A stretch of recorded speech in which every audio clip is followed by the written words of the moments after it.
Choose the correct representation of conductometric titration of benzoic acid versus sodium hydroxide.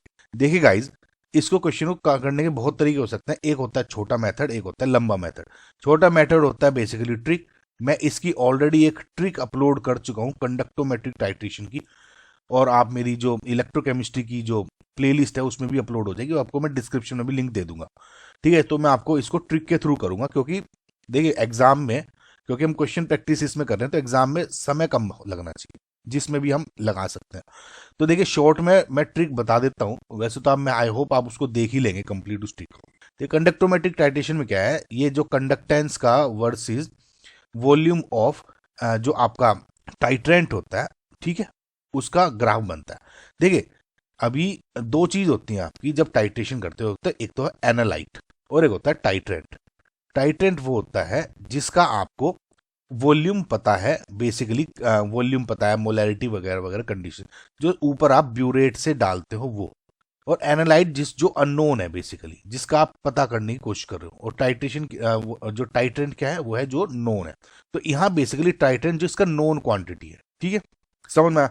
अब अगर सभी graph में आप देखेंगे तो NaOH लिखा है, तो वी नो जो अब यहाँ पे NaOH है, ये आपका टाइट्रेंट है, ये नोन है।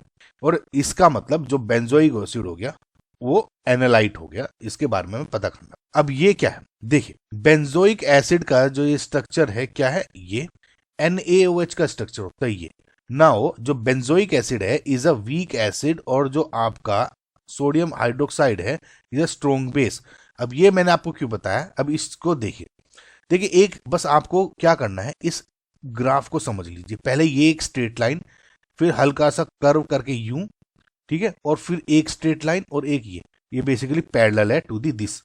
तो मैंने आपको गौर से देखिए क्या बताया, पहले एक स्ट्रेट लाइन, फिर ये कर्व, ये बेसिकली यहां से है, ठीक है, और कर्व लेके फिर थोड़ा सा ये, फिर ये। और ये जो पॉइंट है ये बहुत इंपॉर्टेंट है। इस पॉइंट को आप ऐसे पार्टीशन कर लें, दिमाग से देखिए गाइस, सोचेंगे तो बहुत अच्छा हो जाएगा। तो ये पॉइंट कितने होंगे, ए पॉइंट, बी पॉइंट, ओके, ये हो गया सी पॉइंट, इसको डी मान लो, इसको ई। ये जो भी लेफ्ट साइड में है, जितना भी आपका इस लाइन से लेफ्ट साइड में जो भी है, वो आपका है एनालाइट, अननोन वाला। और ये जो भी लाइन से राइट साइड में जो भी है, वो है आपका टाइट्रेंट, जो आपको पता है। अब एक चीज और देखिए, जो ये वाली दो लाइन है ऊपर वाली, ये और ये होती है स्ट्रोंग। चाहे स्ट्रोंग वी एसिड है या स्ट्रोंग बेस है, वो स्ट्रोंग के लिए यूज किया जाएगा। और ये वाली भी स्ट्रोंग के लिए, चाहे स्ट्रोंग एसिड है, strong base, based on the titrant. और जो ये वाली लाइन है, ये एंड ये this is for weak acid या वीक बेस, ओके। अब देखिए इस, अगर इसको आप ट्रिक को, ग्राफ को अगर समझ गए, इसको अगर आप यूज करोगे, तो देखिए अब कंडक्टोमेट्रिक टाइट्रेशन बनाना है एक वीक एसिड का विद स्ट्रॉन्ग बेस, जहां पे NaOH, यहाँ पे आपका एनालाइट है।